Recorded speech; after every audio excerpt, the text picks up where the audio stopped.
ดมไหมลูกดมอะไรจ๊ะฟินมากเลยนะดมอะไรกันจ๊ะฟินเลยดมหมดทุกส่วนโอ้ชอบเลยฟินเลย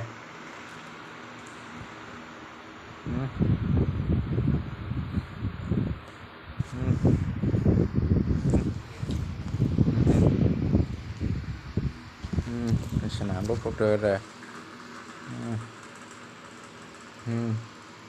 เอาไป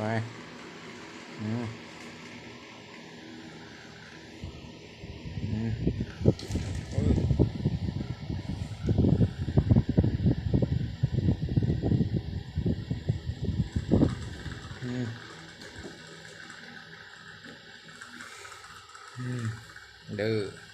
วะวะ